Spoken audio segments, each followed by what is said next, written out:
What's up, guys? It's Rick from Rick's Rock School here for another Coheed lesson today. Got the old Gibson Acoustic out.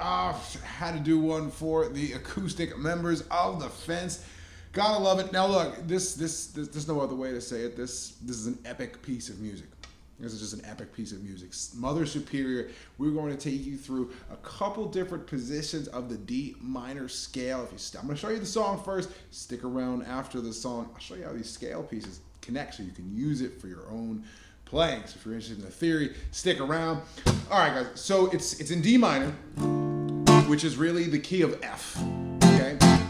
Any minor scale is really just the sixth note or the sixth chord or the sixth degree of any major scale, relative, major, and minors. So key of F would be F major, G minor, A minor, B flat, C, D minor. So our sixth chord is in D minor. We're going to use a bunch of these chords to put this together. Now, the lick starts like this.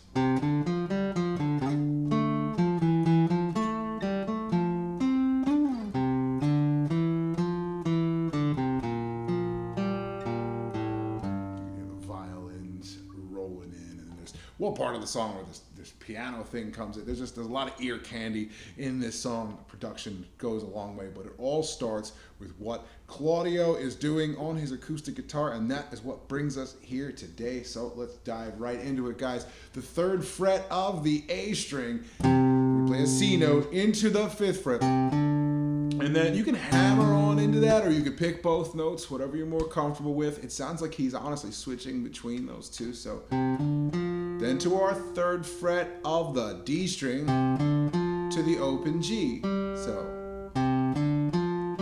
back to third fret D, and then to the fifth fret of the A string. So now we're gonna slide from that third fret into the fifth fret, was shifting into a new scale position. Showed you those chords. And every single note in that scale can be a new starting point. If there's 7 notes in a scale, there's 7 different ways to rearrange the scale. So here's the scale rearranged on the D now. Starting on the D, we'll go from the third fret to the fifth fret, and then he's going to play the power chord, but one note at a time. So you have, we're sliding from that 3A to the 5, and then you're taking your ring finger and playing the 7th fret of the D. So we have,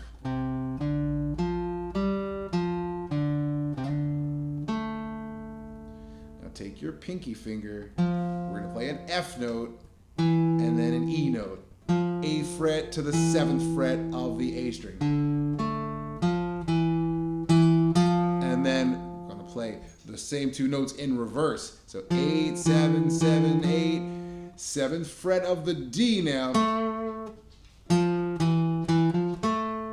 Open G, 7th fret D, and then the 8th fret of the A again. So those 2 pieces will look and sound like this.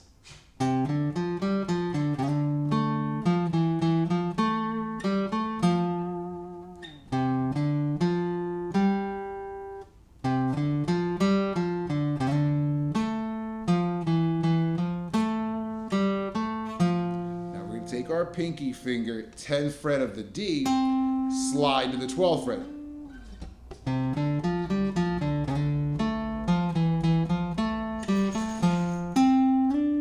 Now we're going to come back here, play on the quarter notes, 3, 5 on the A. Then the 2nd fret of the D to the 3rd fret. Slug is walking by, dog is trying to make an appearance. It's not Dog Coffee Guitar, man. Sorry, guys. So we have 3, 5 on the A, the 2nd fret to the 3rd fret to the 2nd fret, open D to the 3rd fret of the A. So we have 3, 5 on the A, 2, 3, 2 on the D string. Quick open D to the 3rd fret of the A is what follows. So we have, now we'll come here to a B flat power chord shape, that 1 on the A and 3 on the D. Hold them both and pick like this. So we'll have A string, D string to the open G. So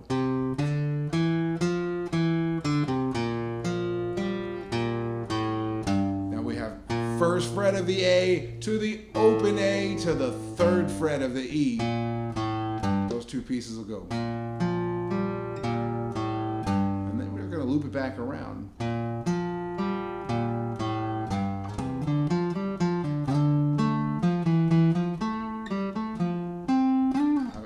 It's epic. So from there, you're going to repeat that through the whole first verse, the intro and the whole first verse. Then we're going to go. Now you can play this two ways. I like to play it here in the open position to get more of the open string rumble going on when I'm doing the acoustic. You play a D power chord, open A, D, second fret G, and then your ring finger is going to get third fret of the B. Now we're going to bring our first finger from that second fret G to the first fret to make it a G sharp. Creates a tritone. You can play it here also.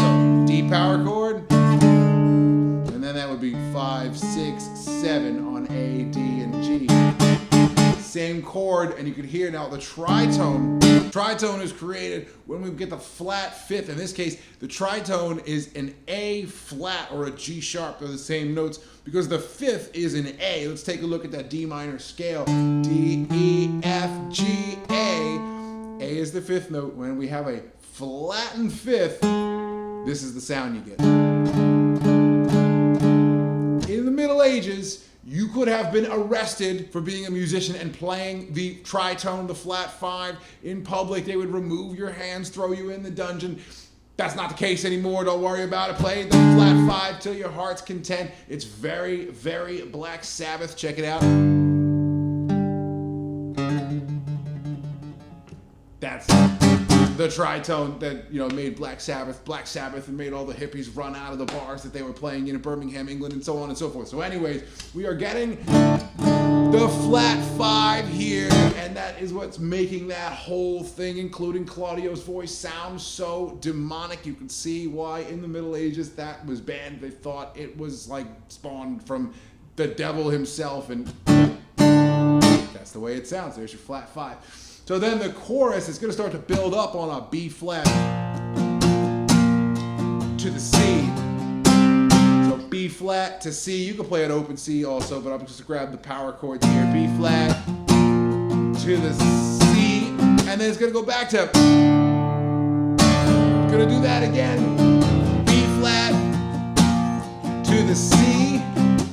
Then the chorus starts. We'll go back to B flat to the C. An F bar chord to a D minor. So your chorus is B flat, C, F, and D minor. These are, we're going to get into it, like I said, at the end, but just those four intervals in any order, but in this case, the 4 chord, the 5 chord, the 1 chord, the 6 chord, those are the magic chords that are going to appear in like every popular song ever. They always go well together no matter what order they're in, and Coheed is no exception. They also are using the magic chords here. So B flat power chord, 1 on the A, 3 D, 3 G. We'll slide that up 2 frets to get to a C. We can play an F bar chord. And if you have issues with bar chords, and a lot of people do, whether it's because you're just starting out or you have hand issues, things of that nature, I'll give you an alternate way to play the F. But the F bar chord, we're going to grab all 6 strings on the first fret with the first finger. And as a tip, you want to be as close to the edge of the fret as possible. Your finger wants to be straight up in the air, mimicking what the fret looks like. So you should actually feel the metal fret on the side of your finger. If you're trying to get the back half of that fret, you have to press so much harder. Make sure you're on the edge of the fret. The other fingers will follow suit. You also won't have to reach as far. You know, ring finger 3rd fret A, pinky 3rd fret D, middle finger 2nd fret G. There's our F bar chord, and then to the D minor. 1 on the E with our first finger, 3 B with the ring, and 2 G with the middle. I'm using the thumb to block the E string, but the A and the D can ring out open. So once again, you get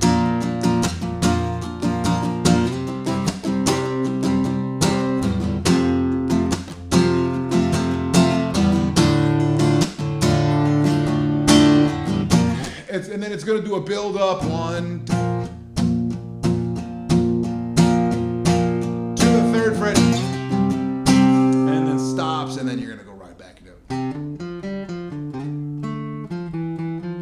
You're going to play that all over again, copy, paste, verse, chorus, copy, paste. Now after the 2nd chorus, it's going to get to the bridge. Here are the chords for the bridge. It's going to be F to D to A to C.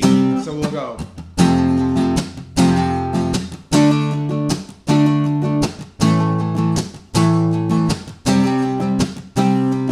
That's your bridge. Great stuff there. So you get your 1 chord, your 6th chord to the 3 chord, which is the darkest chord in any key, to the 4, back to happy.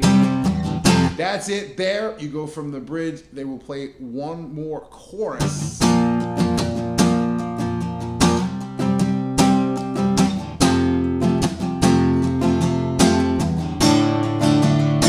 Then they're going to build the stop. Not anymore. They sing through that part. And here is your chords for the outro. B flat and G. And just play it big and open and epic. So it's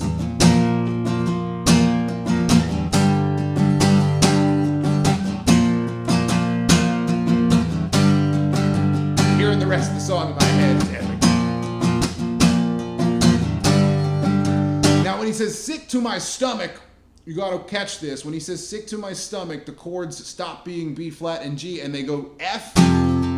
And then we take that F, we're gonna leave the ring finger where it is. We're gonna take that F and take the 1st finger off and play an open E string. So you get the open E and the 3rd fret of the A. You could call that F major 7, or you could call that an E6. I mean, whichever way you wanna call it. This is what it is. F chord, and then we take the 1st finger off. So that's a B flat. Travis's lead that's really cool here is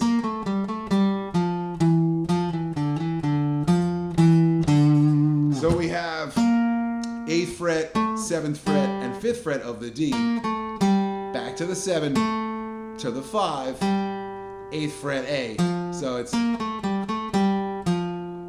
to the 7th fret, and then we're going to play 8, 7, 5, 7, 5 on the A. 8, 7, 5, 7, 5. And then we'll play 8, 7, 5. So you're going to run bom, bom, bom, 8th notes into quarter notes. You know, he plays that a few times through, you know, over the chords in that outro chorus. And the song ends that way. The song ends, they're going to be on an F to the E while Travis goes.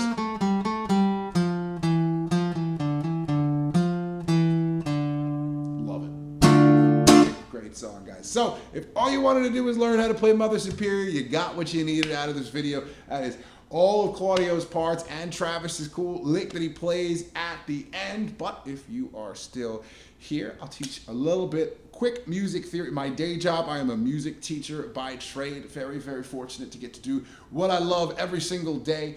So I want to share with you guys the science behind what's going on here. So throughout this song, you'll notice that when the chord changes, the mood seems to change. Sometimes Claudio's voice sounds happy and sometimes it sounds super dark. That's not necessarily something he's doing with his voice on purpose. That is something that happens on almost a scientific level, depending on the chord that he's singing over. The same will go for when you're playing a guitar solo. So check this out. I'll bring up a graphic. In the key of F, our 1 chord is F. And in any key that you're in, the 1st chord is always major. It's your root major. So your graphic here it is. We have F major, G minor, A minor, B flat major, C major, D minor, and you've also got an E diminished chord, and then we'll get back to F. That'll be bringing us back to our 1. Pay attention to the order in which these chords occur, because they will occur that way no matter what key you are in. So it would always go major, minor, minor, major, major, minor, diminished, right? Now, I was talking to you earlier about the magic chords. The magic chords in any key are 1, 4, 5, and 6. So like if we were in the key of G, let's say, you would have your G chord, C chord, E minor, and D. And I mean, how many songs go?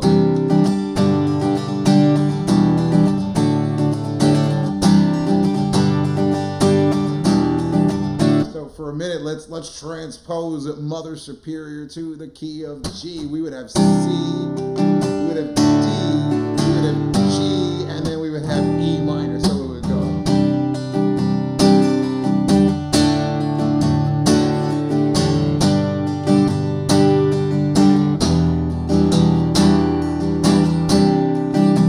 Now we have a campfire version of Mother Superior, but the same vibe are in a lot of these songs. So, I mean, some of the most popular songs ever. Look.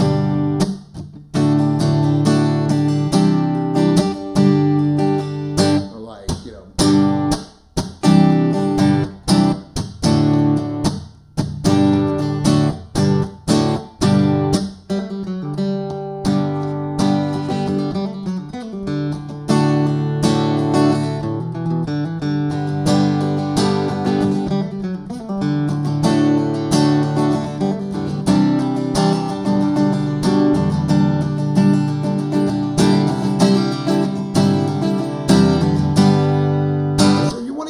Writing songs, I mean, whether it's David Bowie or AC/DC or Led Zeppelin or Coheed and Cambria, the same intervals will apply. If you want to learn more about intervals and modes and the science behind why music makes us feel the way it does, check out episodes 9, 10, and 11 of Dog, Coffee, and Guitars. I did this whole modes series. It was a lot of fun. And guys, this was a lot of fun. I wanted to do the acoustic thing today. I promise I'm going to get to the requests that I have. Requests, we're gonna do the Suffering, we're gonna do the Dark Sentencer, we're gonna do No World for Tomorrow, and keep leaving requests. I'm gonna do Coheed videos all the time. I have so much fun. I hope you guys had fun with it. I'll see you next time, guys.